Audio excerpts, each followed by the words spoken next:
What's up, everyone, and welcome to Project XTalk, an Xbox podcast. This is episode number 36, your weekly podcast all about Xbox. I'm your host, Kevin, aka the Muffin Man, and I'm joined by two out of the three usual misfits I have on this show, Tom and Garrett. How you guys doing? Hey, I'm doing great. Good as always, especially more since it's been a hectic E3 week. It's true. We got a lot to talk about. I'm looking forward to it. I think we're going to have some divisive opinions here, especially when Amon shows up.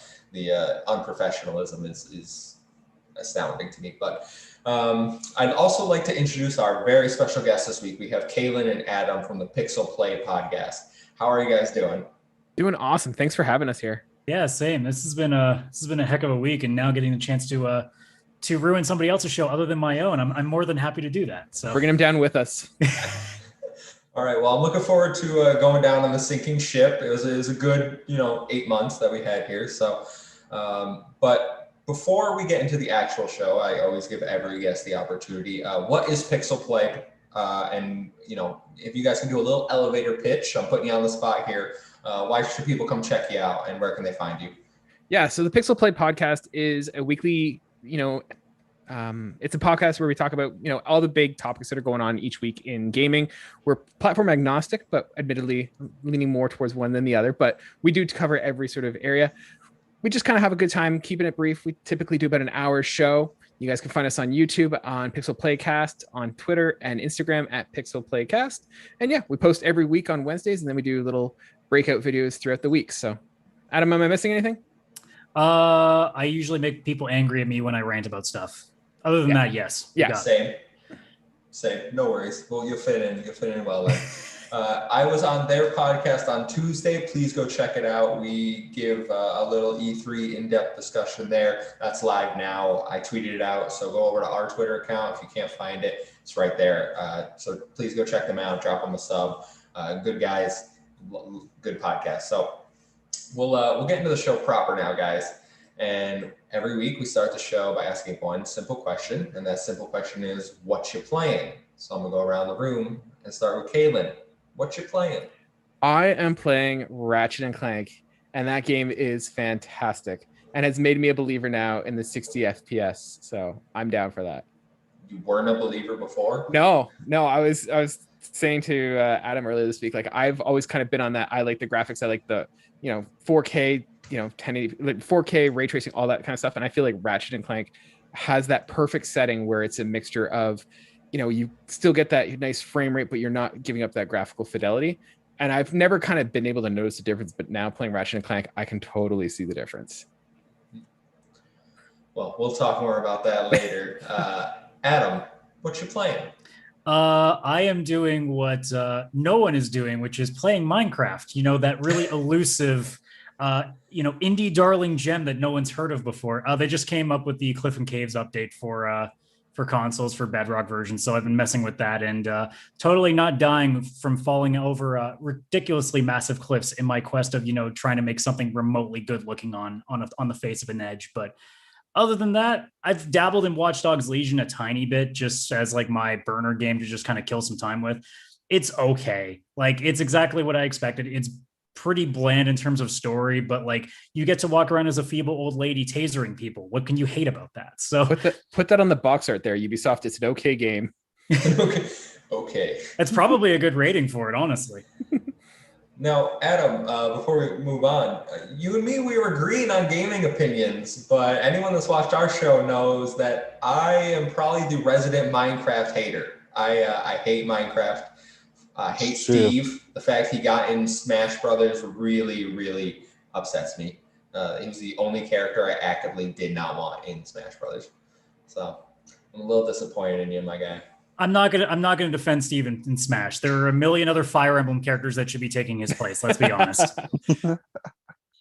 Yellow Devil in the chat says, "Oh yes, time to troll him on." Wait, he isn't here. He'll be here soon. You can troll him. I mean, he's in the chat. You can troll him there. So have fun. But Tom, what you playing? This week I got the Halo hype, so I've been playing Halo Infinite multiplayer again. Really enjoying that. Really? Yeah. You said Halo Infinite multiplayer. Oh, whoa, hold on. What am I? Insider, guys. I'm an insider. Shh. No, Halo 5. I've been having a lot of fun with it. The movement mechanics and everything is really interesting. I love it. I really can't wait for Halo Infinite to come out. I signed up for the Insider program to hopefully get the beta whenever that decides to drop. Besides that, I mean, it's more the same. Just been playing Yakuza Like a Dragon. Finally, almost wrapping up. I just finished up chapter 13, which had like the biggest twist, which I love. Now I'm like, I want to keep playing this. I shouldn't be on this podcast right now. I should be finishing the game, but here I am. Yeah, someone has to do tech support, unfortunately. Garrett, what you playing? Well, I was playing a bit more Sea of Thieves, needed to wrap it up. And I was playing this other game. Nobody's ever heard about it. Minecraft Caves and Cliffs update. So I've heard mixed reviews. yeah, dude. I mean, there's some highs and lows with Cliffs and Caves, Yeah.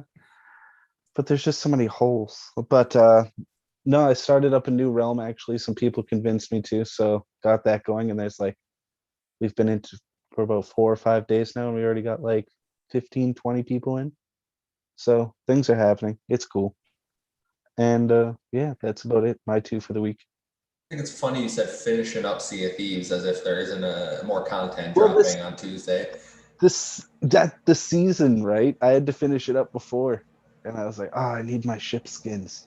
I don't know why, but I need them. It's like a weird Sea of Thieves addiction.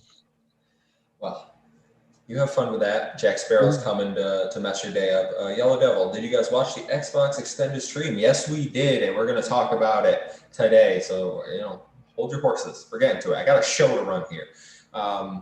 So I'm gonna go to what I've been playing, and much like Kayden over there, Ratchet and Clank Rift Apart. I have beaten it. Took me 14 hours. I got the platinum, and I got the 100% save file. So I literally have done every single thing you can do in that game, and I'm good. It's my game of the year so far. It's going to be very hard to beat too. I think I absolutely love that game. It is the most beautiful video game I've ever seen in my life.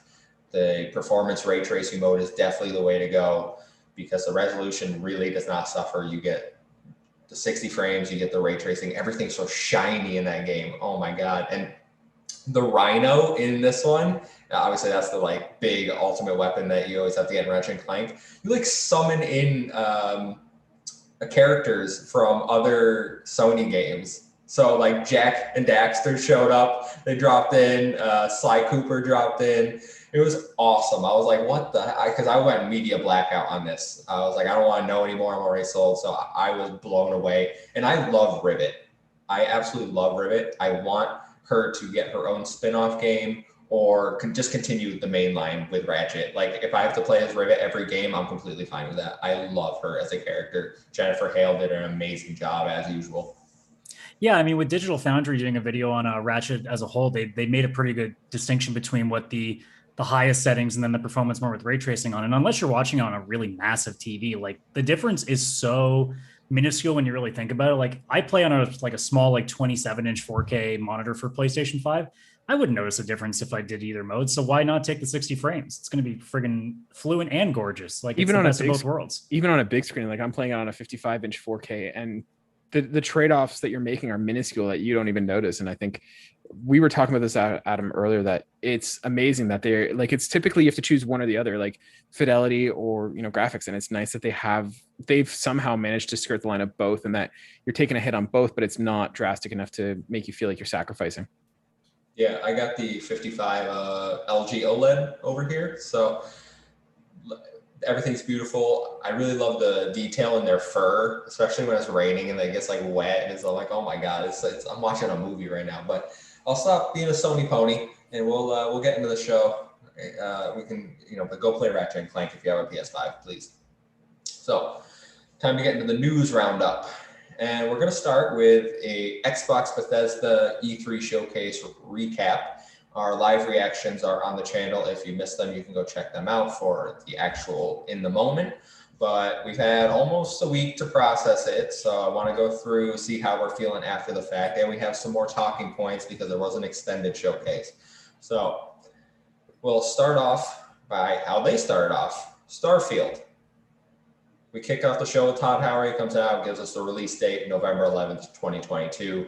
That's the Skyrim release date, 11/11, in case anyone was curious why they chose that. How are we feeling a few days on about Starfield, Tom? I'm not too hyped for it, honestly. I feel like I want to temper my expectations with Bethesda, and they don't generally have the most polished games at launch, so it can really go any direction at this point. I didn't like Fallout 4 even after they cleaned it up a little bit, so I don't know. This game could be good. It can be terrible for me. The only way they'll be able to surpass it is if they just follow like what Skyrim did, really, and not try to streamline everything like they did with Fallout 4. But who knows? I'm interested to see a universe at least, but am I hyped for the game? I mean, I'll play it when it comes out. Garrett, do you have a differing opinion? You excited for Starfield over here? I think I'm most excited to dive into the lore, but I think just like him, the best thing to do is just pump the old brakes on the hype train there, bud. Just because of the simple fact, like, it is a giant new big thing, and like they've been working on their stories to create their universes that everyone knows and loves for like the better part of 2 decades in some cases. Like Elder Scrolls, that's 2.5, right? They're 25 years, I believe. Yeah. Like a lot of people are just expecting this to immediately come out and just be the next Skyrim, or to a lesser degree Fallout 4. It's just maybe we should be a little bit more reserved than that. I'm excited to go see what their lore is, because people were saying that it's pretty much based off of like today's science and what we're sort of seeing and for trends in the future and whatnot.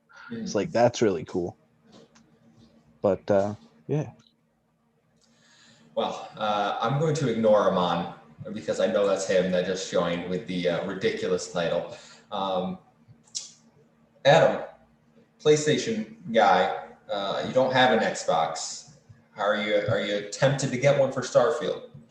If you ask me the question if I'm going to get an Xbox for Starfield, the answer is no. But if it's Xbox Game Pass, we have a different conversation going on here.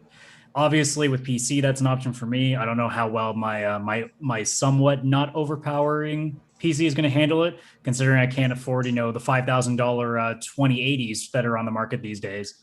But like, if they come up with ideas like the app on smart TVs that they've been talking about, or the TV stick, like there's definitely ways for me, somebody who maybe won't throw $500 at a console, to be able to still play it and be able to enjoy all of these games that we're going to be talking about down the line.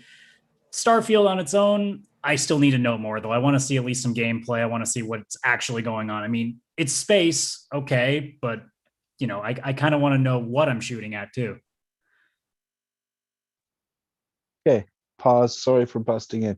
Did you say like $5,000? Is that what they're up to these days? I'm just guessing. It could be more, actually. It's probably $6,900 now, because recording the meme is in the only progress. good way. We're Canadians, Yeah. so we do pay a premium for everything. We're paying with Monopoly money, so the value is a little bit higher. Oh, you're Canadian too. BC, Yeah. what's up? Yeah, hey, what's up, buddy? Represent. Oh man, gonna start talking about maple syrup and Poutine. You got something wrong Oh, with yeah. maple syrup, man? What the hell? Yeah, that's just All right. biased. Poutine is It's all good. right. It's all right. Yeah, it's not bad. Put it on my waffles. Put it on the poutine. There you go. Yeah. Kayden, did the Starfield trailer get you excited?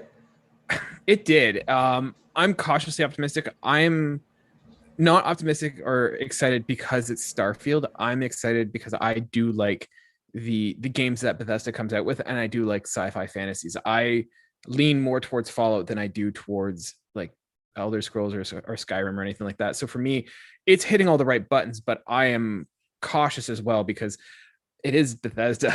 We know what the games are like when they come out. That being said, it's checking the boxes. I think being on one platform and not having to optimize for a PlayStation and an Xbox and PC and everything will make it that it's not going to be as buggy.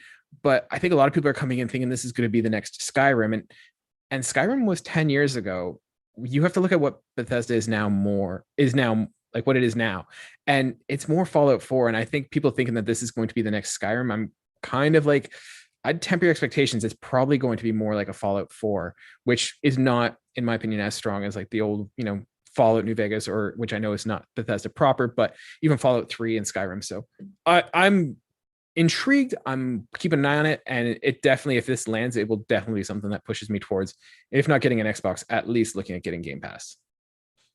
You guys are trying to bring me down because I'm all aboard the Starfield hype train over here. I've watched that trailer multiple times since then, and I still get like really excited, being like, "Oh my god!" I just reminds me how much I love sci-fi RPGs. Playing the Mass Effect trilogy has really got me back into that. So I'm just like, "Oh, this could be Skyrim in space. This could be everything I need it to be." And I'm gonna believe in Bethesda, unlike Tom over there. I'm like, I'm gonna believe that they're gonna give me the game that has been promised. I don't care if it's a little buggy. Skyrim was a little buggy, and I love the shit out of it. So I'm all steam ahead into Starfield.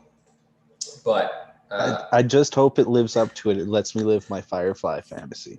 Yeah. Well, they did talk about it being like peace. Inspired by like Han Solo. Like that's one of the inspirations of it. And I'm a huge Star Wars fan, and I'm like, yep, that sold me on it. Like I'd love to live out my Han Solo fantasy. Yeah, that would be sweet. Now, before we're going to talk a little more about Starfield because we've had some executives come out and say some stuff. But I want to ask, Aman, are you there, or are you literally just in this chat to troll Nintendo? I'm here. Hey guys, sorry for being late. Yeah, I do have some thoughts on Starfield. I have to say I got more hyped for Starfield after looking at the concept art and looking at, like, checking out Todd Howard's interviews with the Washington Post and Telegraph. I think that got me more hyped for the game. One of the developers said, as Keelan said, it was a Han Solo simulator, and that just gets me hyped. I think I watched the trailer about a dozen times, like different speeds, and analyzed every single detail. There's a ton of Easter eggs in there, and I think I have a pretty decent idea of what the story is about. I don't know. That's about impressive. That. How would you do that? He's got Todd Howard on the phone. He's like, tell me everything. Toddy, Give him 2 minutes. If you listen to the narration, so there's someone saying, he's like, the main character is obviously trying to find something, and he finds something, and it's the key to unlocking everything. As a narrator said it, I think that has something to do with alien races and how he has a key to, like, discover the secrets, like mankind's biggest secret. I don't know. I'm still figuring it out. He learns that love is a quantifiable measurement. Well, if anime has taught me anything, he's discovered the power of friendship beats all. All I'm saying is, like, look, on this channel, I'm expecting him doing a game theory level episode. And he's like, look, if you play the audio backwards at this speed, you hear it clearly saying I'm definitely that a Fire Emblem character is going to be in the next Smash. Yellow Devil says, Aman, the girls appreciate your black screen. Keep it that way. Ooh, wow. Savage. Why? Okay. I don't know what you did to Yellow Devil. Man, stick a fork in him. You're done. Oh, God. But Aman, you touched on how Todd Howard's been having some interviews, and he did say that developing for 2 platforms, Xbox and PC, will make the game more refined. But it's a different interview that I want to talk about for our little next topic here, and it comes from Senior Vice President Pete Hines. He was speaking more regarding the exclusivity with GameSpot, and was asked about Starfield and Bethesda games becoming exclusive to Xbox going forward. Pete's response: if you're a big fan of the stuff we make and a game that we're making is no longer available on your platform, I totally understand if you're unhappy or pissed or whatever. Like, I get it. Those are all real feelings and frustrations. How should you deal with that? I haven't the foggiest idea.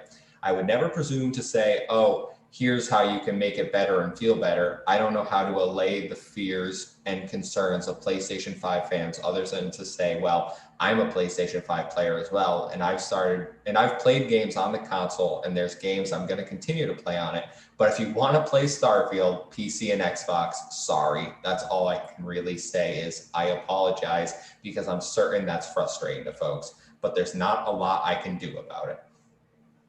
And based on that, people took that and said, Pete Hines apologizes for exclusivity to PlayStation 5 players, which kind of sounds like he does, but Pete Hines took to Twitter and says, I'm not apologizing for exclusivity. I don't have to do anything. Some of our fans are angry, upset, and I'm sorry they are. That isn't Damage wrong control. or weird. It's acknowledging how they feel. That's it. And that's my whole point.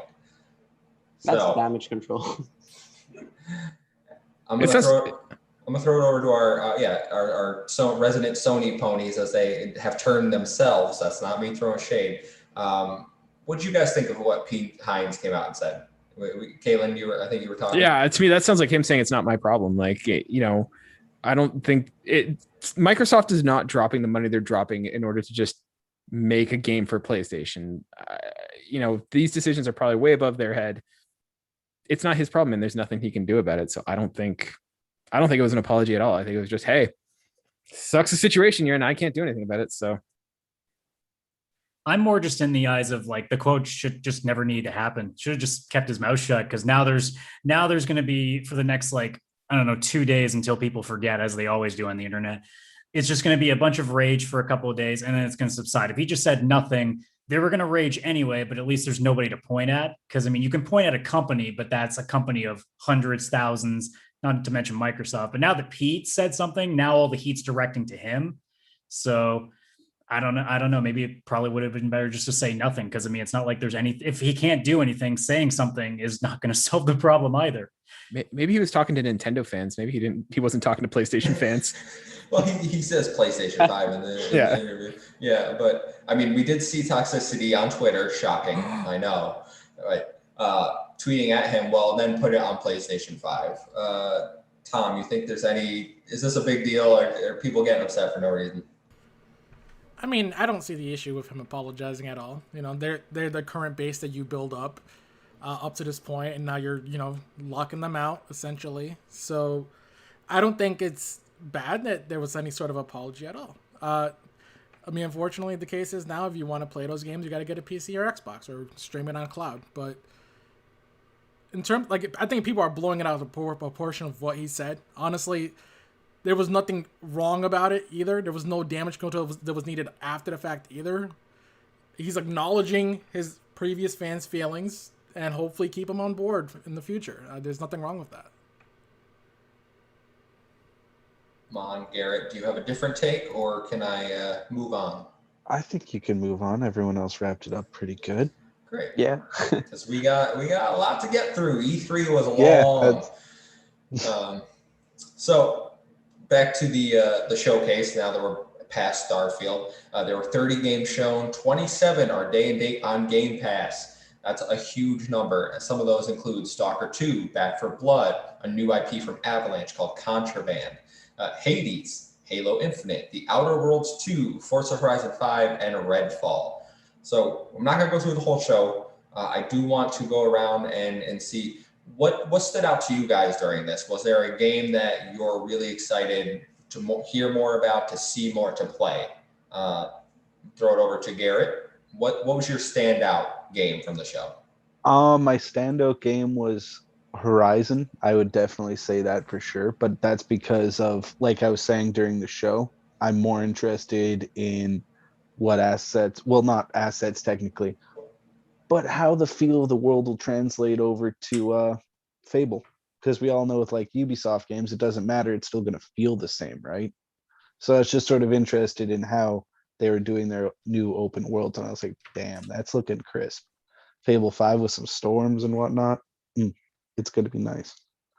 But other than that, the other thing that I'm excited about is, I think over the next 6 months, that like Psychonauts, which I don't know, I'm like 50-50. AA or AAA, do you guys think? It's AA. It's a Kickstarter game. Yeah, but it looks so good.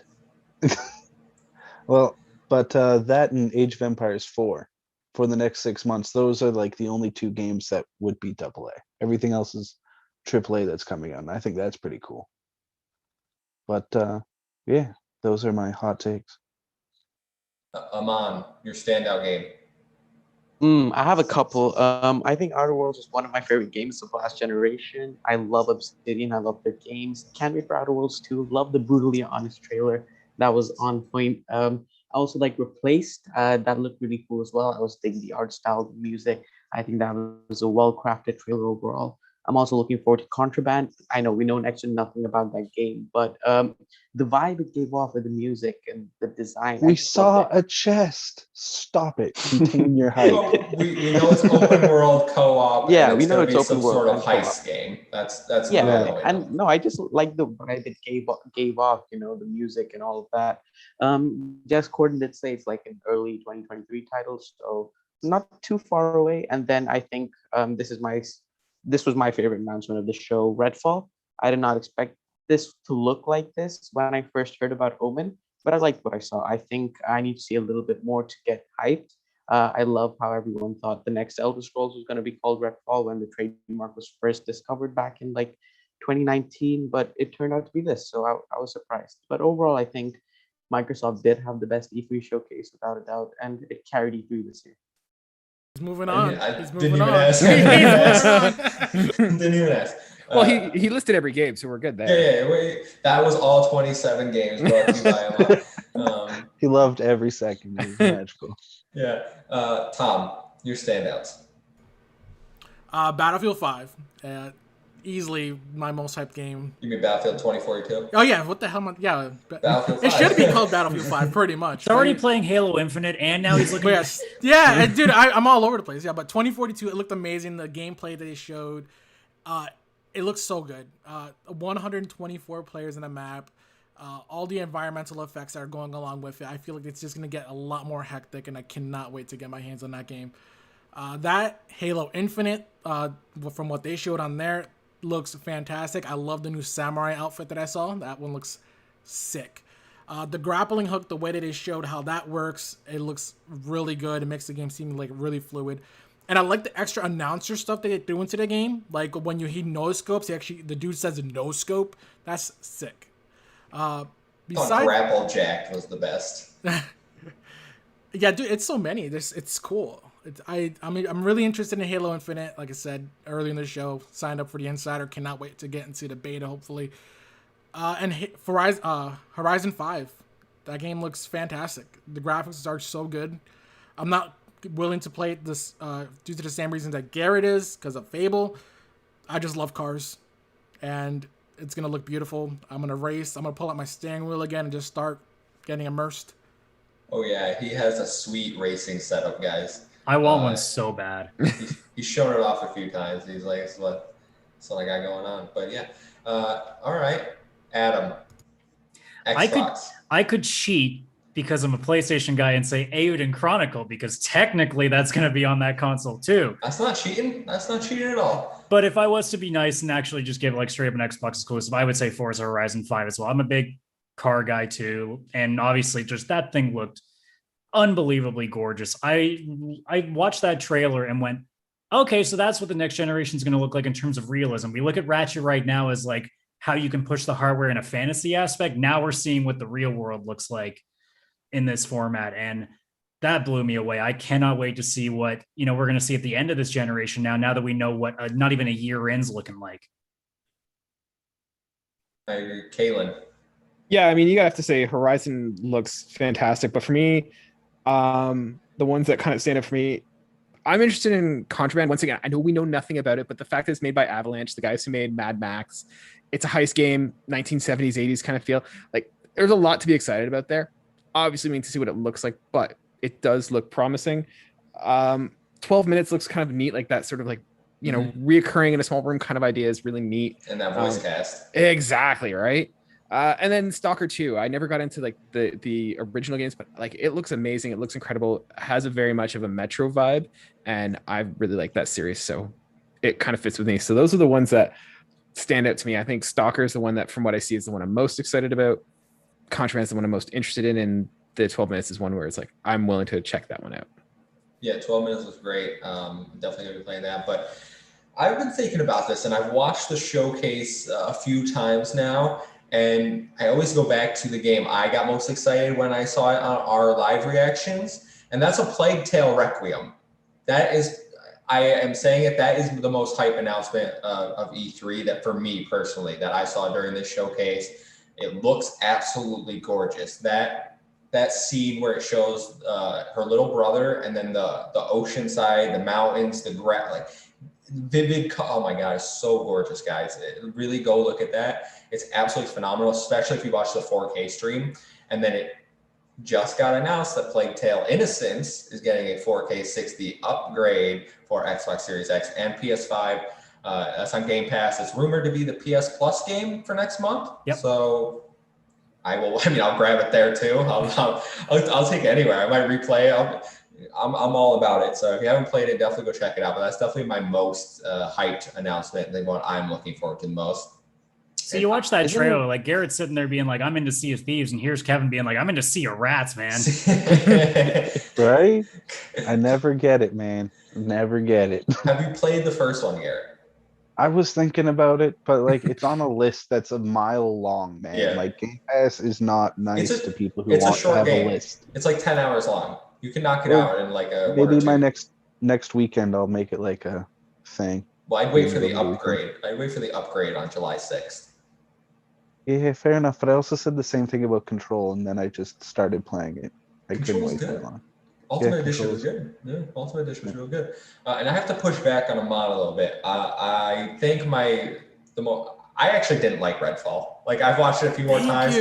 And yeah, it's literally done nothing for me. I don't like the art style. I was really excited about a vampire game. Yeah, I don't like that art style at all. I was really excited about like a vampire game from Arcane, but I want like Dishonored art style, like fighting vampires in that kind of world. The more I watched it, the more I'm like, this isn't for me. And I know like it's not going to be something. Wait for it to come out. It's just a CGI trailer, man. Wait for it to come out. You're gonna love it. The art style though, like games need to stop having this art style. No, I hate it. Fortnite style? Yeah, I hate the Fortnite They want to be style. vampire Overwatch. That's what's going on here.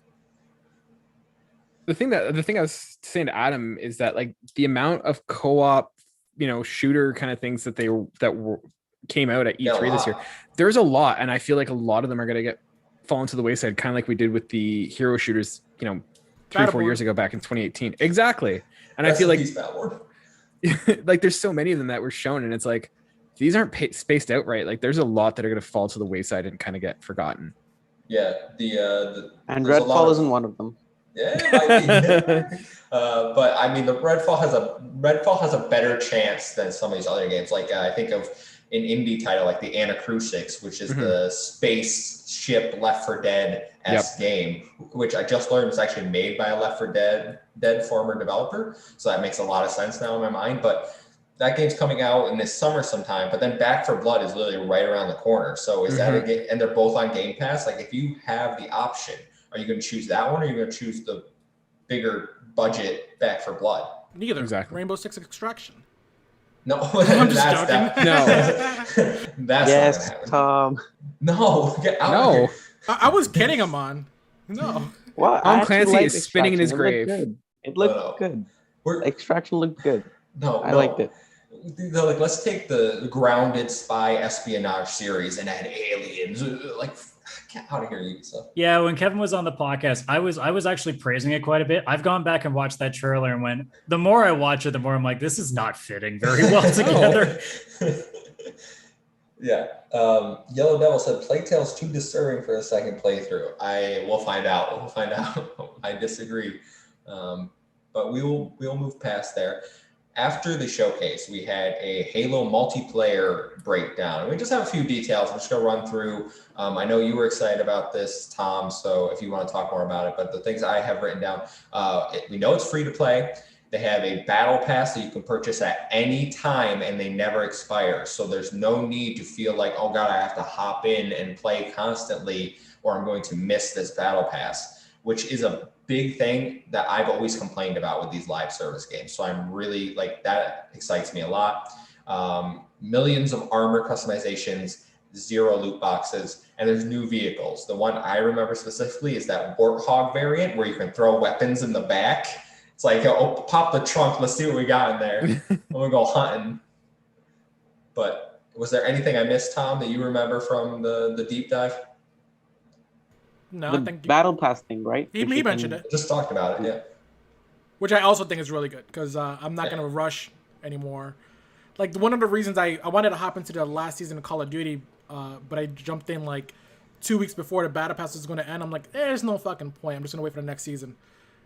But I wanted the rewards from the last season. If they're giving me the option to go back and play what battle pass I want to progress to, that's freaking amazing. That's way better. Every game should do that. Yeah, I'm generally not a fan of battle passes, but I mean, it's a free to play game and they're giving you the option to do it whenever you want. And who knows, maybe those battle passes go on sale at some point, like seasons down the road. You never know. Mm-hmm. So if that's like the compromise between us and the industry, I'll take that over, you have a month to do this and you still got to pay me $15 and you got to finish it or else you'll never get it back. And that's $15 you wasted, but thank you for the money. Yeah, I think that's incredibly smart, especially when you think of, Halo's multiplayer. Like that's something that's been around for, 15, 20 years now. And a lot of the people who play it are, adults now who have jobs and families. And like, I have a little guy at home and I don't have time to dedicate towards a battle pass and, getting a certain amount within a time frame. The gaming time I have is limited and sparse between. So for me to like try and keep up with battle pass systems is like, I can't do it. But for the fact that I can grind it at my pace when I want to is so smart. And I think is going to become an industry standard. Because now you can now sell 5 battle passes at the same time, theoretically, in the sense that, buy it when you're ready for it. So you having that constant influx.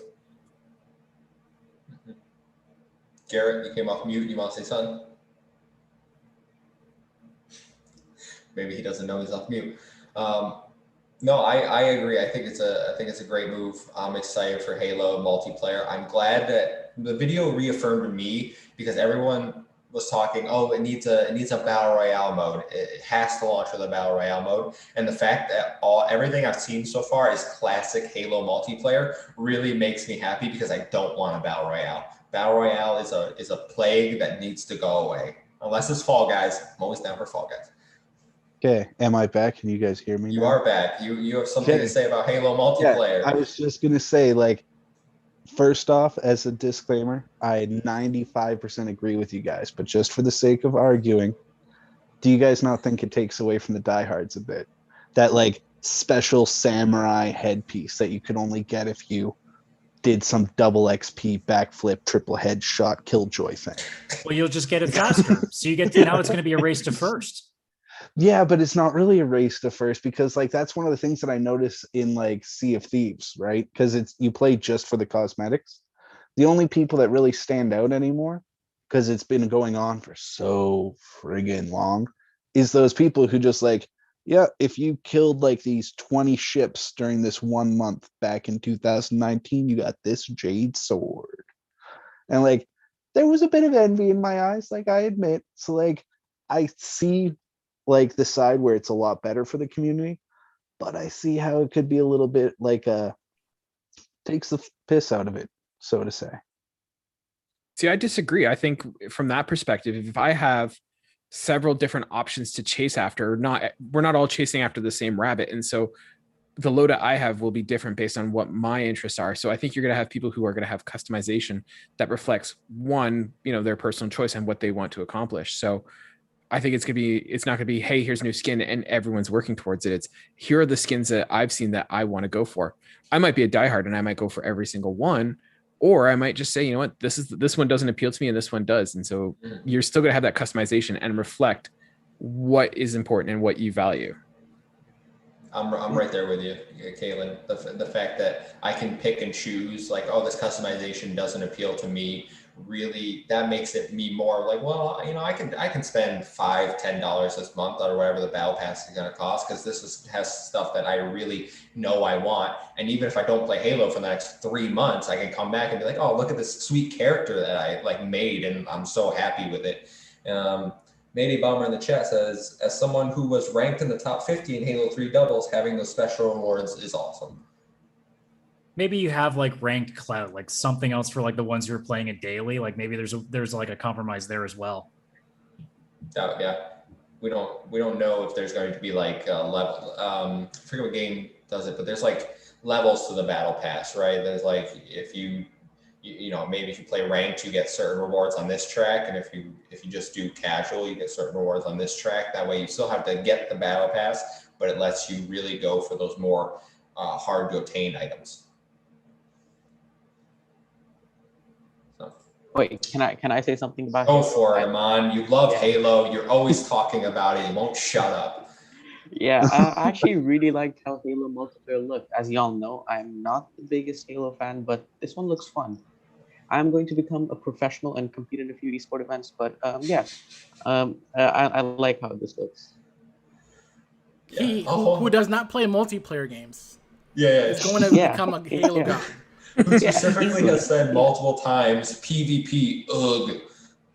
He's been holding back from everybody. He's just, he's got the skill. He's just been holding Oh, back yeah. so everyone else can have a good time. Exactly. I was just waiting for the right game. All he needs is just- I think he's serious here, and he's not only is he going to do, he's going to be the top player in the world, but he's going to come in with a Nintendo shirt on and everything. Ninja who, man? Ninja who? All he needs is a training montage. Ninja doesn't play Halo. Yeah, he He does. will, He started though. his career with Halo. He did, Did he? but not Yeah. anymore. Yeah. Let's see him now. 1v1 me.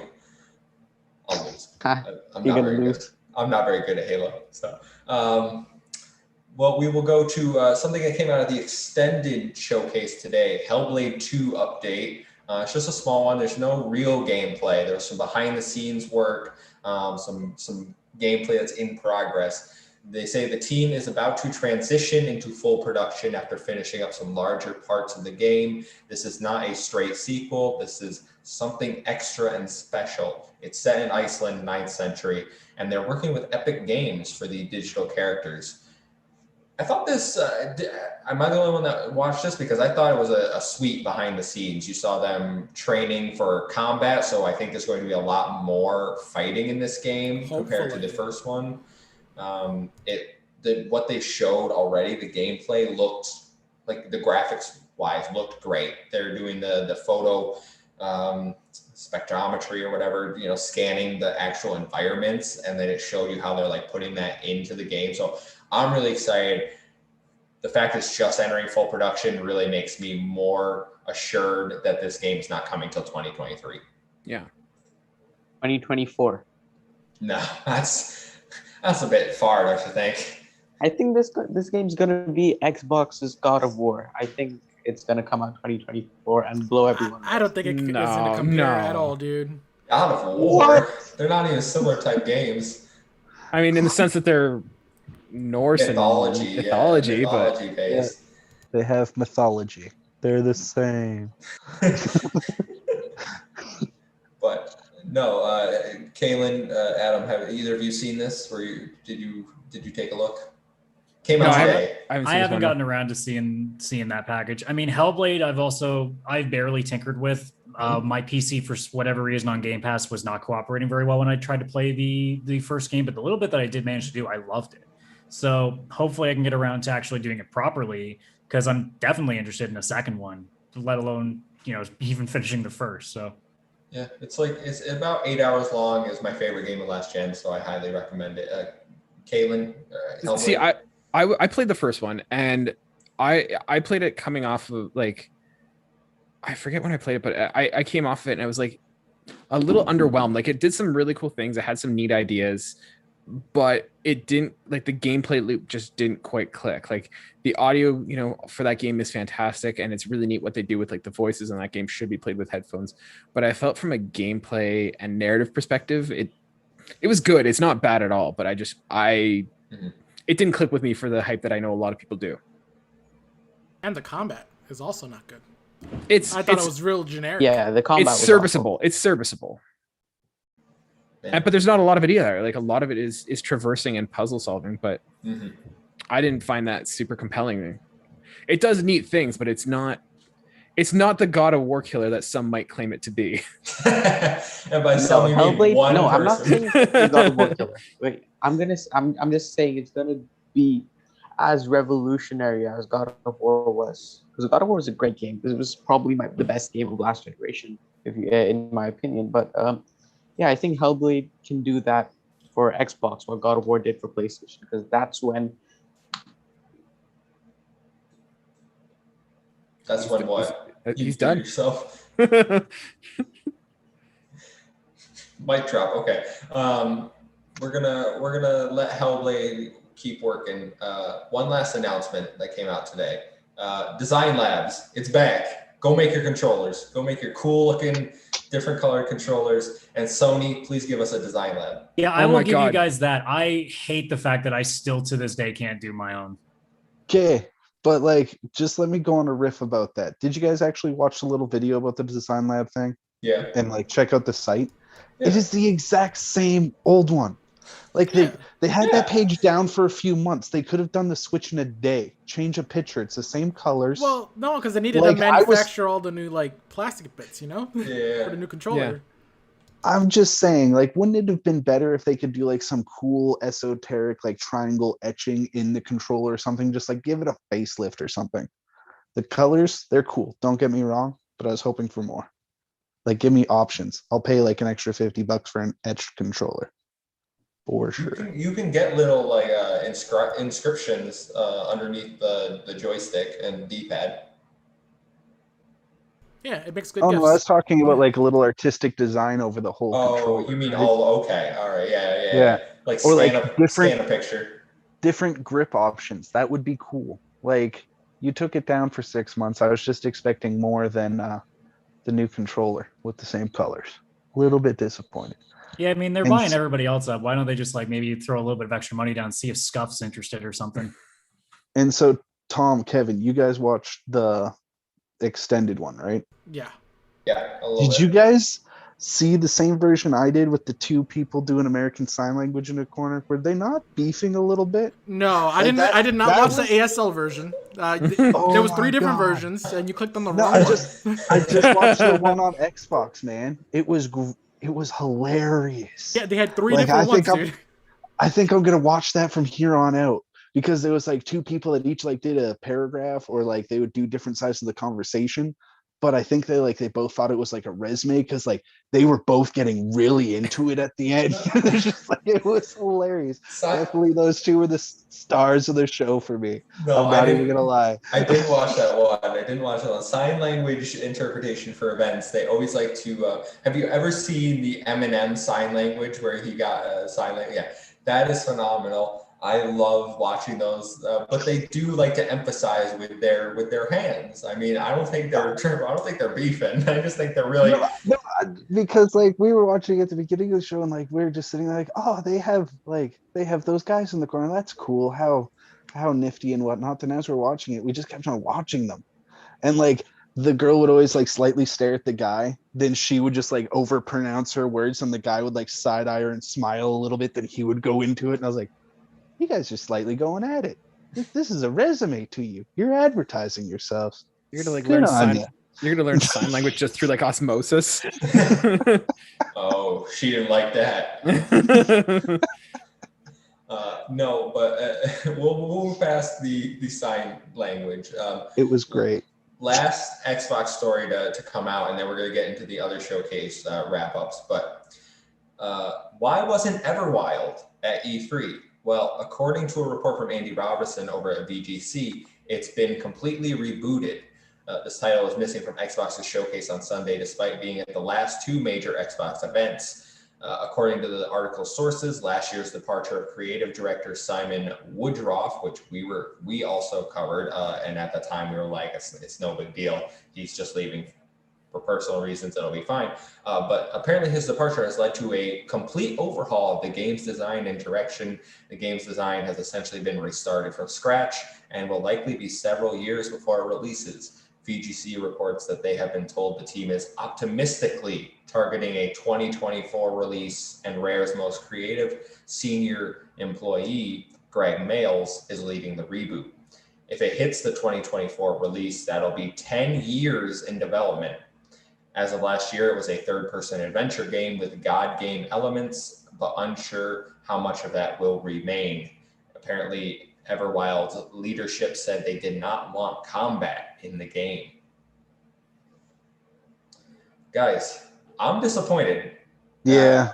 This my big prediction was Everwild was going to get shown at this showcase, and I was saying that because it has been shown in the last 2, and that it was going to be some sort of RPG mechanics, combat with the animals. I was really hoping that this game was going to be here, and that it was not that far away, 2022, late 2022 at the latest. But this has kind of got me depressed. This is a game that I love the art style. I said it. I like said it 2 Rare. weeks ago that it was gonna get rebooted. I said it on that podcast. You did. do I can remember confirm. you. Yeah, I do remember you saying that. I don't know where you're getting your information from. Todd Howard, we talked about this. Yeah, he knows what's going on at Rare Direct too. line. Yeah. Um, Todd Howard's the puppet master of everybody up there. Oh yeah. Phil, Oh yeah. Phil God is Howard. Phil's just a headpiece. Garrett, you jumped in. This disappoints you as well? Oh, dude, vastly, man. Like, I had my own expectations for that game just because, like, Rare being Rare. But, like, the fact that they have a 10-year development cycle that they're looking at now, like, at least Cyberpunk had guns. How are you going to do that without combat and still make it worthwhile? Good luck. But it won't be We buggy. also would have. Don't say that. Don't jinx it. Yeah, don't you say that. Track record so far is Cyberpunk and Duke Nukem. Those did not turn out well. Yeah, right? But, like, I don't know. I was hoping for, like, a Pokemon-esque game where you, like, some little wild person, like a Golden Compass thing where you just sort of, like, shape a personality of yourself and it does, like, little mission objectives and things. But now I have no idea that they took combat out. Sort of, what are we supposed to be, herders from the trailer that we saw? So apparently combat was never in. It might be now that it's been rebooted, but we don't know. It's just gonna be an FPS. They're just gonna throw that whole trailer out. So it's a first-person shooter now, guys. Or It's four-player an co-op online shooter. co-op third-person Open world open world online heist game with a bonus free-to-play battle royale multiplayer mode. With season passes. As the animals. Yes. Who plays the animals. Tom Everwild reboot. Dude, this game does nothing for me. The trailers never showed us what it was, so it was like, all right, I'm not gonna be excited for like these guys It's dancing in pretty, the. though. It looked pretty, but they're just dancing in the woods, flailing like some sort of rope thing around. It's like, okay, they can take as long as they want with this game. I don't care. Not like until I see some actual gameplay, then maybe I'll start caring. But Yeah, I'm with you on this. Like, all we saw was just a bunch of farmers walking around with weird animals. Yeah, I didn't get what the game was about. Dude's over there talking about Redfall coming at the he knows what the stories of Starfield and everything too, from just the CGI trailer. So he doesn't need gameplay. Oh man, I don't know. What we No, would but do if Redfall, were you here could to- tell what it is. You could tell what it is from the CGI trailer. But Yeah, not that Everwild- interesting. Oh, Okay, Oh, I love you have to I listen love to it. what they're not saying. What do the animals tell me? What does the big woolly blue creature really want? Kayden, Adam, has Everwild ever been on your radar? Is this something that you would maybe entice you to try out Game Pass? Personally, no. Yeah, like Tom said, it's not something that really kind of clicked. It didn't really show much to compel me. That being said, I think the delay is a good thing. I mean, Microsoft and Rare are not going to shut this down if they have a gem on their hands. So clearly there was something wrong with the game. Either gameplay wasn't compelling or it wasn't like working. They're not going to say this is a fantastic game. Now let's burn it down and start over. Like, Yeah.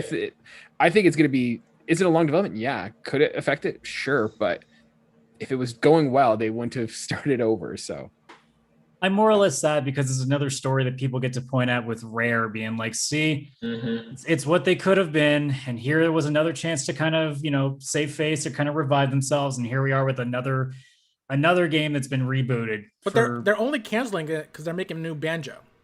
That's all. I would take that trade in a heartbeat. Yeah, I think we would all take that trade. Rest in peace, Everwild. yeah, Although I'll have fond memories of the beautiful trailer you showed me. We already Right, have so they're going to completely reboot the game, and now the art style is just what Banjo is going to be from now on. we already have a bear Rare. It's called Banjo. Right. I don't need that blue fucker.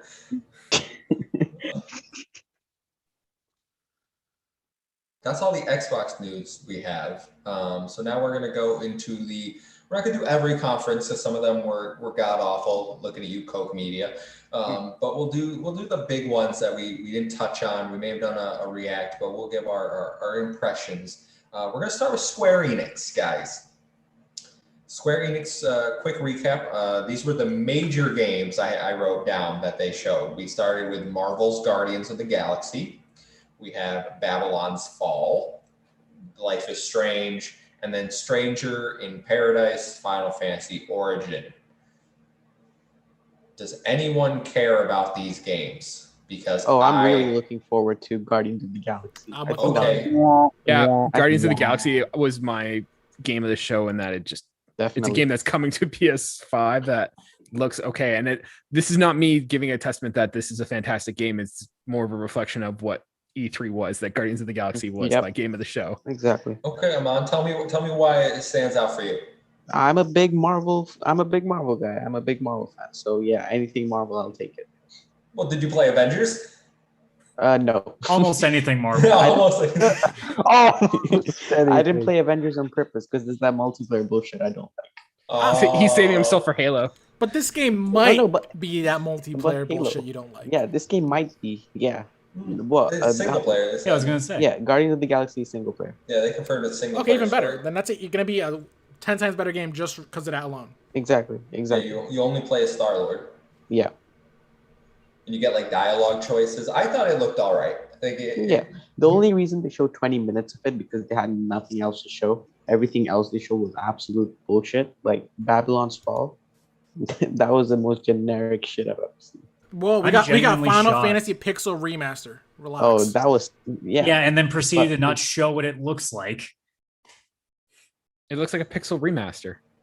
Yeah. Isn't that clear what that is? Whatever that means. But It's a Final remaster of Fantasy Pixels. Or we'll talk about it later. What I do you mean, think?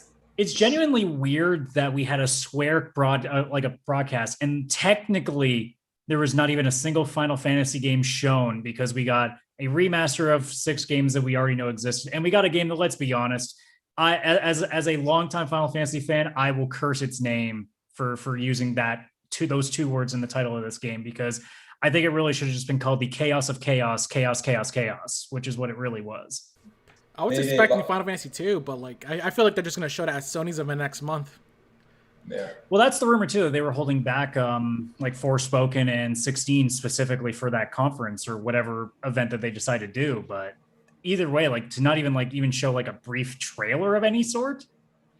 Mayday Bomber in the chat agrees with you. Square ruined it when they announced Final Fantasy 1 for 6 remaster, but only for PC mobile. What the fuck? No arguments. Aman, you were going on. You wanted to talk about Final Fantasy Origins, yeah, that looked like a PS3 game. That looked absolutely horrendous. How, I don't know. It just the graphics looks terrible. The visuals look terrible. I like Souls-like games in general, so I might try it out. But it looked horrible. The design was just terrible. Garrett, did you watch Square Oh. Enix? I skimmed it. Not gonna lie. I was like, no, nothing there was for Good me. choice. Nothing for you. Yeah, you're not a big JRPG guy, so No. I can understand that. Which is funny because I don't think they showed a single one. What do you mean they showed Legend of Mana? Right? Didn't they do a little brief Legend of Mana thing? I think that's how quick it was. I forgot it even happened. Yeah. Probably blinked at that moment. I think I turned it on for like the Life is Strange thing, and then she was like throwing like color bombs at people. And I I'm was like, so I'm good. sick of seeing Life is Strange. I'm good. Absolutely I like- sick of it. I like the first one. Yeah, the first season was really good, but then the second one I didn't like. Actually, tell me why I thought was decent, but like now that they're going back to Life is Strange again, I'm like, guys, you could have just named it something else. Yeah, but isn't it just one of those like you watch for 5 minutes, play for 10 seconds type games? Like I'm not down for those. No, Yeah. don't Okay. care. I'll just throw a flower at a person in real life. Well, Guardians of the Galaxy. That's Squares. That's all you need to know.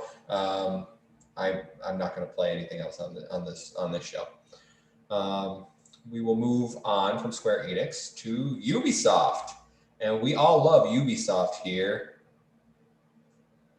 Actually, I legitimately do like Ubisoft games. Like I'm wearing a Division shirt. I got Splinter Cell back there, but I was so disappointed. Tell me why. Without question, the worst show, and there's not even competition. Like if we're actually talking like, a show that actually like did some things, because I mean, Take-Two kind of took the cake by not really doing anything, but they had a diversity meeting. Mayday Bomber says Final Fantasy Origin looked like bad Devil May Cry. I hear it plays like it too. So Ubisoft, the roundup, I have Rainbow Six Extraction, Amon's new pro game, Rocksmith Plus, Just Dance 2022, Mario and Rabbids, and then the Avatar game. Tom, which of those stick out to you? You excited for any of those? You were giving me a little thumbs up over there. I mean, I'm excited for the Rocksmith Plus. They're actually going to teach tablature on there. So actual functional, guitar techniques that you can actually, implement in the real world and learn how to play guitar properly. That's going to be neat. Extraction looked okay, but honestly, when you compare it to like Back 4 Blood, do I want to play this? No. Maybe if those games didn't exist in that realm, I would be more appreciative of what they showed. Yeah, are those the only two you're gonna bring up, or can I bring up everything from the show? You can bring it. Yeah, if you got something else, Ubisoft show. Riders Republic looks fantastic. No, dude, he's not. Dude, that game looks sick. It's snowboarding, biking, like jetpacks. It looks like a stupid fun game. That's all I want from games. Stupid fun. I only worry that it's going to be a lot like what Steep was, where it's good for a little bit, and then once you've done it enough times, it's just like I'm good. Exactly. Yeah. Yeah, it looks like it's gonna be like, it reminds me of like, those games you used to play in the arcade where you'd actually be on like the mountain bike and have to go downhill with those things. But like, again, how many times can you do that same track over and over again before you're like, okay, what else? I mean, I guess. Stop like shoving the knife. We've done it. We've crushed the spirits. Mission. How dare you like video You games? crushed my spirits. You didn't get Division. There was no reveal, no free-to-play gameplay. Oh, I'll let you guys have your piece because I have a whole thing on Ubisoft. So you guys do your thing. Go off. All right. Oh, yeah, go What off. the hell was Ubisoft? Ubisoft was so disappointing. First of all, Rainbow Six Extraction is garbage. It has no reason to be called Rainbow Six to begin with. I said it earlier in the show, like literally Tom Clancy is spinning his grave. The thing with Ubisoft is that they are getting very much pigeonholed. And what Ubisoft needs to do is they need to bring back some of their dormant franchises. I think everyone has been clamoring for a Splinter Cell game, and that would do wonders. First of all, if it's Splinter Cell, everyone wants it, but it would also be moving away from this whole, open world, go check out the towers, get it all done. Like that's what people want. And to come out with Rainbow Six and like Mario Rabbids and all that kind of stuff. Like I know people do like that game, but I mean, it's not what everyone's banging at the door for. And so for Ubisoft to have all these great IP and they're just all getting watered down or forgotten is annoying. And then for me, the huge, like I was kind of like frustrated and bummed for the whole conference. I will give that Rocksmith is interesting and it's probably the most innovative thing coming out of Ubisoft, but I wouldn't even say it's a game. It's a software. It's a platform. It's not necessarily a game. So to waste time, showing us Just Dance, like no one needs to be advertised. You think you're convincing anyone that they're going to go buy Just Dance because of your preview? Hey, the 7 people that are still buying Wii copies of Just Dance are very looking forward to that every year. But you know what? You don't need to tell them it's coming. They know it's coming and they're going to buy it either way. The needle was not pushed either way by showing a new Just Dance game coming out. And then to finish it off with them coming out being like, hey, we've been working with new IPs. People have given us their licenses. We're building these new worlds. They're building it up that they're going to show their new Star Wars game. And I was so pumped. And then they pull out Avatar. Fucking Avatar. Who wants Avatar? Nobody is clamoring for this. Like, has anyone thought of Avatar since it left theaters? No. And for them to be like, hey, check out this game. That thing is going to crash and burn so quickly. And it's frustrating to me that that's what they finished their show with. So like I said, I like Ubisoft. I like their games, but there was nothing in there that I was like, I'm interested in this. And another year of Beyond Good and Evil 2 just apparently not existing again. Don't get them on started. Hey, at least they told you that that's coming. Splinter Cell is still dead. They're lying Sam to you Fisher about showed Good and up. Evil. It's not coming. They just want to make sure that you have something to lose hope about. That's all. They literally, it's like your parents reminding you, like, hey, remember that dog that died? Man, that was a great dog, right? Like, I'm trying to get over it, and they just keep bringing it up. I'm telling you, man, Sam Fisher's finally going to be in a video game, but it's only going to be as a skin for Solid Snake and Smash, and that's the best you're going to get. They're like, they give you a cat, and they're like, it's kind of like your dog, right? Yeah. Not as fun, but he goes meow instead of woof. It's brutal. All right, Garrett, you want to talk about Ubisoft? Not really. Everybody sort of covered it, right? Like, I've just had a hectic work week. I basically only had time for Xbox and Nintendo. You just don't want to put more dirt on the grave. Dude, I can't. I can put more dirt on the grave. Okay, all right. Okay, riff. Can I ask the question why half of its entire show was dedicated to DLC and animated and movies to things we don't care about? Because that's what makes the money. Does it though? Because I don't think anybody was interested in that stupid werewolf movie they were showing off. Yeah, I was like, why is this on the show? I looked at it, I'm like, oh, is this like some weird, like real trail, like a live action trailer for a game? And then it was like, we're doing a movie. And it's like, so what's it based on? It's a movie. Werewolves. No, yeah, Ubisoft, as I've said, they're dead to me until they give me Splinter Cell. Even then, I only care about that franchise. Their whole direction for the last decade has not appealed to me as a company. So, I've tried games. I've tried The Division. I played a lot of The Division 1, to be honest with you. I played a lot of the ran around the Dark Zone, killed people, took their loot, and then tried Immortals. And Immortals, not a good game. It's a mediocre game that should have just been single. If it was just single player story, I would have liked it a lot more. Get rid of all this open world nonsense. Get rid of daily challenge. Like it's an RPG or an action adventure game. Like I don't need daily quests to log in and do. Stop trying to make me play your game. But all right, we're gonna move on from Ubisoft and we're gonna go to the last conference, Nintendo. And I wrote down 2 notes here, and it's going to sum up my thoughts. Waste of my life, Shin Megami Tensei 5, the only thing that looked interesting to me. I know this might be an unpopular opinion. I especially know Tom wants to talk about Nintendo, so I'm going to throw it over to you first. Nintendo had such a good showing. I don't know what the internet's case is all over Nintendo. We got Breath of the Wild 2 release date. They showed WarioWare, which was one of my favorite Game Boy Advance games. It's like NDS games that just was a bunch of fun mini games. We got Mario Party Superstars, which is going to bring back old boards from like the N64 and the GameCube era when Mario Party was actually good, and we're going to get a good Mario Party game again. There was just so much good things about the show that I don't see what the people are complaining. Like, we got a new Metroid game. I don't like Metroid, but there's a lot of people that do, and it's a 2D Metroid, which is one that I'm more willing to play. See, I'm less willing to play it. That's my whole thing. Metroid Prime, I will play. I can care less about Prime, honestly. I was never into the franchise to begin with. Metroid to me is like, I don't really care about. What do we get first, Prime or Everwild? Half-Life 3.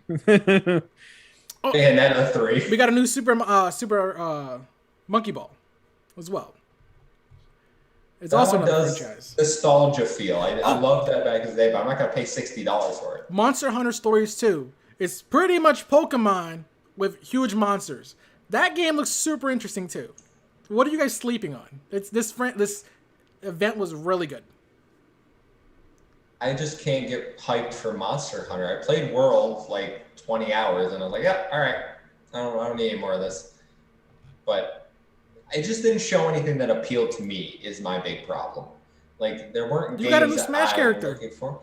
It's fucking Kazuya from Tekken. Great. You know what the most exciting thing that came out of the Direct for me is a Smash community arguing whether we're going to call Kazuya a Shoto like we do Ryu, Ken, and Terry, even though Terry isn't one, and Kazuya isn't one either. We're just too lazy to come up with a different name for fighting game characters.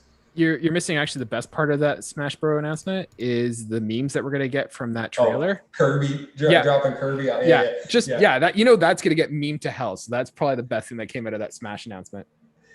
But yeah, Nintendo didn't show anything for me. Shin Megami Tensei, the combat, the fusing, it's Persona combat. So like, that's why I like it, but the actual story doesn't really do much for me. Like I like more of the lighthearted high school Persona-esque type JRPG that's going on. Shin Megami Tensei might be a bit too much, and I hear it's a lot harder. Like it's a brutal JRPG. Yes, they are. Yeah, so that doesn't really appeal to me. I'm not looking for Dark Souls JRPG. But Adam, Nintendo, what do you think? I agree. It was a show that It was a show that happened. I mean, the goal of every single conference, if you are a console manufacturer, is to get people to either turn their console back on or to get people who don't own it to buy one. And Nintendo didn't get me to buy one because none of the games turn the needle. Although it's not like it matters. They're not going to ever put them on sale for me anyway. So they're not going to turn the needle no matter what games they announce. They could announce like 90 games that I want to play. And I'm going to be like, but they're all going to be $60. What's the point? But in terms of like the actual games they announced, I mean, sure, yeah, like the Super Monkey Ball was awesome. I missed those games. Metroid Dread, I thought it was really cool because I didn't know this. Apparently, it's like a decade-old rumor that's been floating about. Mm-hmm. So that was neat. And yeah, Breath of the Wild too. I'm sure everybody's excited for. But I mean, let's be completely honest. Like, what did they show apart from a brief trailer just showing like a couple of things that might be happening? Sure, it seems like there's a lot of Sky stuff, but you know, if you're closing the show with a trailer that's like 2 minutes, I don't know, like that wasn't a banger of an announcement because we've known that game's existed for like a couple of years already. I mean, I can't argue. That's how I feel. And I'm not trying, Tom, you can be hyped. Play your Nintendo games. Have a reason to turn your Switch on because for me, they haven't given one in a while. The only thing that I was missing is Pokemon Legends. They did not show it, and that's what I wanted to see. I agree. Yeah, that would have made it a better conference for me. There was so much missing. I'm surprised. Like obviously Prime being one of them, but like 3 Pokemon games. And literally today they just dropped a trailer for Unite, which makes no sense. It's 2 days after the conference. Why didn't you just put it in there? The Pokemon company like to do their own thing. I guess. They like to have their own little events. They had Legends. They had Brilliant Diamond Shining Pearl that they're still doing. Splatoon 3 was missing. Bayonetta 3 was missing. Project Triangle Strategy was missing. And apparently there's a Detective Pikachu game they're working on. So like there's a lot of stuff that just they didn't even mention. It just felt like it was another one of those things where like as an E3 Nintendo Direct, it felt very lackluster. If this was like a random Nintendo Direct in say like October, I think that'd be fine. But like we were expecting more and I felt like watching it being like there was like at least 5 things missing. Kayden? I'm leaning towards Tom. I think it was a good conference. The problem with Nintendo for the last little while is there hasn't been anything to play, and they come out with 1 or 2 games that kind of are good, and then it sits, and there's a drought. And I think the fact that they came up with so many games with actual release dates within the next 6 months was huge for them. And you guys are all talking about the games that aren't there, but those are the games that we always hear about. Like we're always hearing about, Pokemon games. We're always hearing about like Smash and all that kind of stuff. And now we're seeing games from like the back catalog that we don't typically see, like Advanced Wars and such. And so for them to come out with, hey, we've got a bunch of games coming out, old games that you're missing and that you've wanted to play for a while, they're coming back. I think like the Mario Party is great. Advanced Wars, having the Mario Golf, like they're coming up with all these games that we haven't seen in a long time. And coming up with actual release dates, which is something that I don't think any other company did. Like, I don't know for certain, and I haven't counted, but I'd say dollar for dollar, probably announced more games with more release dates that are within the next 6 months. And I think that was awesome. Does it move the needle for me? Advanced Wars probably is the only thing. But if I was a Switch user, like this would be what I'm looking for. I'm looking for games that I can play right now. And so for me, it's not the conference for me, but I think for what they had to do and what they wanted to accomplish, I think the Nintendo fans are happy and they got what they wanted. We're still going to see those other games. They're still coming, but they were kind of like, here's some of the older ones that you don't typically see anymore. And I think a lot of those will become new iterations as well. I want Battalion Wars. Yes. Yeah. That's more my thing than Advanced War. Battalion Wars. I don't know. I sat there disappointed the whole time, and it wasn't even because Kazuya crushed my dreams of having Lloyd Irving in Smash, but it was an okay show.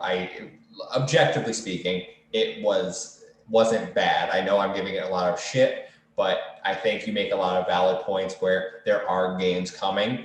Just because they don't appeal to me doesn't really mean I should get upset.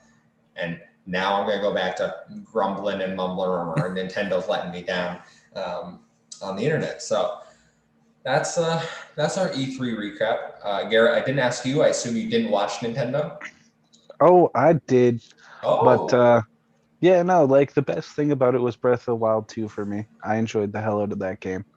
But I don't know, I just can't help but feel like we're just getting past the golden years of Nintendo, so to say. Like it's just I had this thought, can they not have a new IP? they tried ARMS and it didn't work. Yep. Yeah, but like just push the boundary or something, man. I think- Because like Splatoon was their last like new IP that actually was successful, right? yeah, like Nintendo, what can we say? Nintendoized themselves, backed themselves into a theoretical corner, so to say. I don't know. I just can't help but feel this is just going to be a long, very slow downhill with very few bumps going along the road in the future. Well, Amon rejoined the show specifically to shit on Nintendo, I imagine. So if you're here, Amon, feel free. You have the floor. Yeah, I'm here. Yeah, I think the Nintendo conference was just absolute shit. Nintendo, like, I did not like the showcase at all. The only thing that about Can't really make out what you're saying. Your mic is very rough at the moment. Is it better now? Yes. Cool. Okay.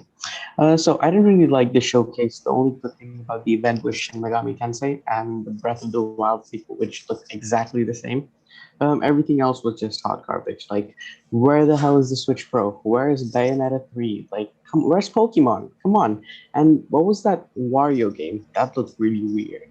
I'm sorry. It was a sad excuse for a showcase. I don't think Amon really gets Nintendo. That's what I just got from first. They announced that there was only going to be software, so we knew the Switch Pro wasn't showing. Wario. Oh, they said that? Okay, I missed it. Did you not? Did you just ask me what WarioWare was? Yeah, like the hell was that? That was such a weird Fun, game. that's what that was. Weird. WarioWare is an established IP, a beloved IP, might I add. Yeah. Dating It's back- the first time I've heard of it, and it looked terrible. Sorry. No, I remember having that, like my sister having that on the Wii, and it's ridiculous and it makes no sense to me. But this is not the first time that game has come out. Yeah, I'd like to. Well, we have to forgive Amon. He is 20, I believe, so he doesn't really, and he's not a Nintendo. He doesn't even have a Switch, so it's a little. So much. I what you're wanted to saying get is the his Switch Pro, his but then- nameplate is lying to me then. Because he looks like the No. biggest Nintendo fanboy on the show. No, I said Nintendo show was trash. Yeah, but all we can see is Nintendo show. Yeah, he's Oh. the Nintendo show. He is the worst Nintendo rep I've ever seen. Nintendo needs to rethink their influencers. Yeah. What influencers? They wouldn't let anybody Hey, co-stream on Twitch. Hey, I only hear Todd Howard, all right? No one else. Just Todd Howard. Just God Howard. Oh man. Yeah. Okay, so I think Nintendo middle the better. If you had realistic expectations, which some of us on this show had, it was. Yeah, I thought they were okay. gonna show off like the No. Metroid Prime 4. No, you had unrealistic expectations. And I wanted to get a Switch Pro. I thought we were gonna see that, but we thought that weird small thing which only runs like Zelda or something. That is Yeah. the Switch Pro. The Game & Watch is we're going Yeah, backwards. that was. They're just a very sitting at disappointing Nintendo headquarters being like, how the hell did they think it was gonna be an upgrade? This was the whole thing the whole time. They really misunderstood what we were Yeah. talking about. Well, that's all for our E3 wrap up, and we will end with one talking point topic, and that's a quick one, and it's something that we actually discussed on your show, guys, and I imagine lots of people are going to discuss it this week. Do we need E3 still after this week? Is E3? We discussed it beforehand, before the conferences, in our predictions. But after seeing this, is it worth it? And I know I kind of have an idea what Kayden and Adam are, so I'm going to save them for last. But Garrett, your opinion: do we need E3? No, not at all. I think I said this before. Like, Yeah, I think they they could just break that up into like 4 or 5 little micro shows throughout the year. Give us something to talk about, semi always. There's no losses here. And like, people aren't showing up, and it feels like Xbox just brought like a rocket launcher to a BB fight. Like, I don't know. It was a little overdressed, I feel, for the show almost, if that makes any sense. Compared to what everyone else had, you mean? Yeah. Yeah. But like, yeah, those are my quick 2 little thoughts on it. Unnecessary. We could break it up throughout the year. Amon, come back. E3, do we need it? E3. Yeah, I mean, like, we're in a pandemic right now, and most people are working from home creating these showcases. So it's I didn't expect a lot from E3 besides from obviously like Nintendo and Microsoft, but from everyone else, I didn't have high expectations. But I think next year, when hopefully everything's back to normal, and then we have physical E3s again, I think E3 is here to stay. I hope it's here to stay. Tom. All right, so I'll start with this first. I think last year was a good example of why we don't need E3 and how each individual company could perform their own shows without actually even having that platform. They have their own base. So in terms of like, you don't need it for getting exposure, if that's like the reason of why people think that E3 is needed. But this year, I thought the events were all around not good. I thought Xbox's obviously was the best one in terms of like the showcases, but even then, I still think it could have been better. So E3 moving forward, I feel like there's too many showcases. It's way too bloated. I feel like way too many different publishers feel like they have a big enough library that they can just go out and show, whether it's the Gearboxes, the Ubisoft, Activision used to do shows on there as well. So I feel like more of these guys should just be trying to get integrated within like the big 3, like Nintendo, Microsoft, or Sony's showcases instead, and show their big games on there. You guys don't need to have your own showcases if you're going to show nothing. I don't want to sit around for those shows, like Gearbox, even though they did have one good showing with their Tiny Tina Wonderland, by the way. I love that. Look, I'm going to play day 1. So is E3 needed though? No, I don't think we need it. I feel like this could be brought around with, individual showcases throughout the year, like Garrett said, and it'll be just fine. But wouldn't you just prefer having like all the showcases in 1 month, instead of being spread out all over the year, having like 20 different events, just having like a few in 1 whole month? Wouldn't you prefer that? I mean, I would just prefer to go to E3, period, like in person. Yeah, obviously. That's like, honestly, that in terms of like the actual showcase, if I'm not going there, then I really don't care. In terms of like, you can show things periodically throughout the year, quarterly even, and give us like a little bit of what's happening. Adam. So to piggyback on what Tom just said, for all the smaller ones that don't need to be there, it'd probably be smarter to like you said, bunch up with the consoles or use Jeff Keighley Summer Game Fest, because that show did a pretty decent showing of like, you can do a show without it having to be this, over the top, like business professional, show. So I think there's ways around it. But to answer the question of whether or not we need E3, I think as it currently stands, no. If we have a live event, like an in-person event, I think there are ways to make it plausibly successful. I think by turning it into something more akin to like a PAX East, where it's half like convention, half like, business showcase, I think there's a way to make it work. But if they keep doing the same format they've been doing for X amount of time, this thing's got like a couple of heartbeats left before it's going to go completely dead. I mean, that's why Sony dropped out too. Yeah. And I mean, we're going to know next year, assuming they do one in person, because we're going to be finally able to do so. And that's going to be the last nail in the coffin if it doesn't succeed. So I'm willing to give it, like I said on our show on Tuesday, that like with an in-person and a crowd there to be able to react to these things, I think we have one more shot at seeing what E3 can bring in terms of its like, big event, like big reveals kind of value to it.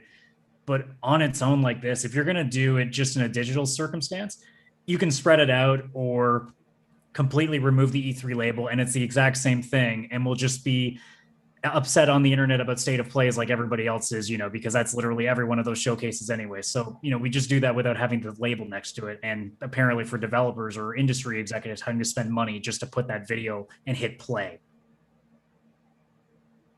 Kayden, your turn. Yeah. Give me your thoughts. So Adam kind of took a little bit of the wind out of my sails, but I think, do we need E3? I say yes, and not for Microsoft or Nintendo, but who really benefits from it is probably the smaller, indie developers, and it's a chance for them to, in a traditional in-person setting, it gets them a chance to kind of be seen by the big, publishers and stuff. And I hear a lot of people who, networking, that's where deals are made to get on, Game Pass or to get on PlayStation Plus day one. And so I think there's a lot of benefit for the smaller developers through E3. In its current iteration, though, I don't think E3 is doing well, and I think they need to change. And what I'd like to see them do is become more like a Gamescom, where it is not designed for the press. It is designed for players to kind of go and enjoy. And so you have a situation where you can have your big, publishers and developers come out and do conferences, but also have demos and tournaments and make it an experience for gamers. I feel like the industry is big enough now that we could support something like that here in North America. And so that would be a way to kind of bring some life back into it. Do the press conferences like we still do, but now you have fans in the room and maybe haters as well, but you have it more be like a Gamescom or a Comic-Con where it's interactive and there's something for the gamers to come out and see new games, and smaller indie developers can kind of get their word out of what they are and let people try it and get that word of mouth. So I'd like to see it become more of an interactive component for the general population. And that's what I think E3 should become for it to, continue and be sustainable and viable. I 100% agree with that. Yeah, I'm with you, Kayden. As I mentioned, I think we go back to its roots. But growing up, I always watched E3, and you saw the convention center crowded with fans of people. You had the booths, people cosplaying, and over time, it's slowly become more and more of an industry event. They let people back in, but it's not the same. It's not the same feel as like a convention for video games. It's still more professional. It's still more, we're here to be sold something instead of like we're here to celebrate video games with everyone that loves them. So I think in its current if we get this again next year, it's dead. There's no way that we can sit through what we did this week, which by and large was awful. We can't do this again, otherwise it's gone, and we're just gonna be left with whatever Jeff Keighley does. If we go back to in-person and we do try to make it more of a fan festival thing, still have the giant reveals because everyone loves those. I think that is its only way back. I think we really need that. We need the interaction between the developers that oftentimes we get interaction all the time from Phil Spencer and Sarah Bond and the Microsoft execs. Like that isn't something new. We need the Sony executives on stage again, interacting with their fans, taking little shots, $3.99 or whatever, like mic drop, walk off, like here's how you share a game. Yeah, we need those little events because that is, yes, it goes a little fanboy console warrior, but like it's fun. It gives people something to watch. It generates more views than you would get otherwise, and that ultimately they want their products on to be seen by everyone. So I think we need to go back to that format if E3 is going to survive.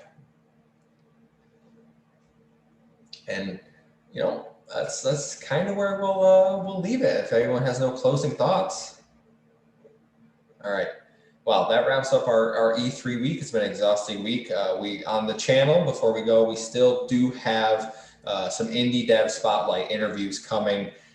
They're going to be going up maybe one a week at this point. We're going to have some gameplay for some of those to go along with them. If we got review codes or demos, we will put that up along with them. But please check those out. The indie developers been working hard to promote their games, and some of them look really good, especially the ones we're showcasing on our channel. So please go check them out. Once again, Kayden, Adam, thank you so much for being here. It was fun. I hope you guys had a good time. I had a great time on your podcast, and I hope you'll come back at some point. Yeah, no, this has been great. We'd love to come back. Yeah. Once again, where can they find PixelPlay Podcast? We're on YouTube and pretty much anywhere you get your podcast. Just search PixelPlay Podcast, and then the socials are PixelPlaycast. So Instagram and Twitter, just PixelPlaycast. Okay. And Garrett, where can they find you? Wayworn G on Twitter and Xbox. Aman, where can they find you? You can find me on Twitter at Amon_M05. Tom, where can they find you? You guys can find me on Twitter at Alpaca Tom. And YouTube, You need Broken to change Control. that. Oh, yeah, my You YouTube, need- Broken Control. You need to change that That's to way too greasy.